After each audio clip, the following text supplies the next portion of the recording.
This is a podcast on the latest retail sales estimates for Great Britain in October 2011. For a transcript, email info@ons.gov.uk.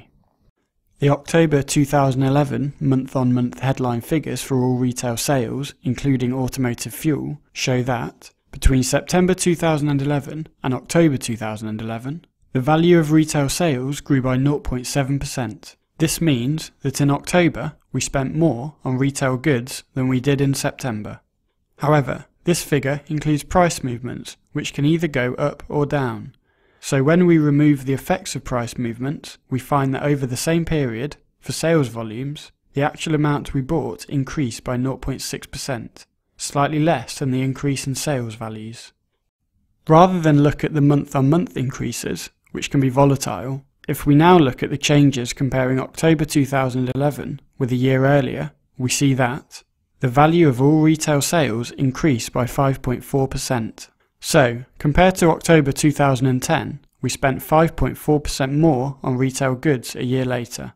But again, this number includes price movements, which since September 2010 have included a rise in the rate of VAT, although this rise is not applied to every good we purchase. When we remove the effects of price movements, we find that between October 2010 and October 2011, the volume of retail sales grew by 0.9%. So, we are buying more retail goods compared to a year earlier, but because of price changes, spending even more on these goods. We will now focus on changes in the volume and value of sales in two sectors: food retailers and household goods retailers.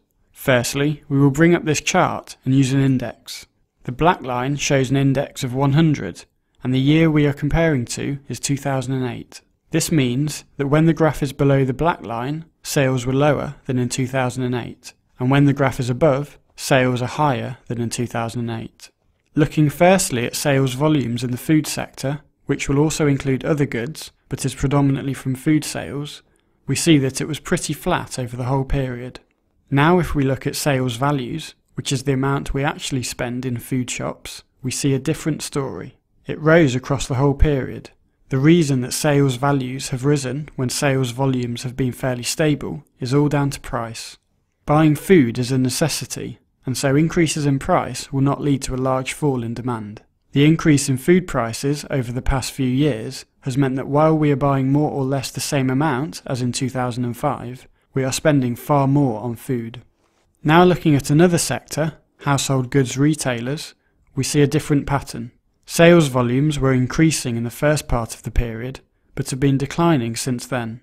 Now looking at sales values of household goods, we can see that it follows a similar pattern, first increasing and then decreasing. Spending on household goods, unlike food, is not a necessity. People may defer the purchase of a household good, for example a new washing machine, until economic conditions improve. Therefore, the price of many household goods is responsive to the demand for them. So, as sales volumes fall, so does the price, meaning that less is spent on these goods as the volume purchased falls. We will now look at changes in the prices of goods sold in the retail sector. Bringing up this chart, we will show the percentage change in prices on a year earlier for retail goods. First, we will look at all retailing, and where the line is below 0, prices were falling on a year previous, and where the line is above 0, prices were rising. We can see that at the start of the period, the change in prices was hovering around 0, meaning that there was little growth in prices. The rate of price growth increased in the first half of 2008, and then began to slow, and was negative for much of 2009. Note that even though the line is falling, while it remains above 0, this means that price growth is positive, although not as fast as in previous months. Estimated price growth in retailing as a whole has been positive in recent months, and in October 2011 stood at 4.4%. We will now bring up a line showing estimated price changes in food stores, which is a large component of retail sales, accounting for around 42% of all retail sales.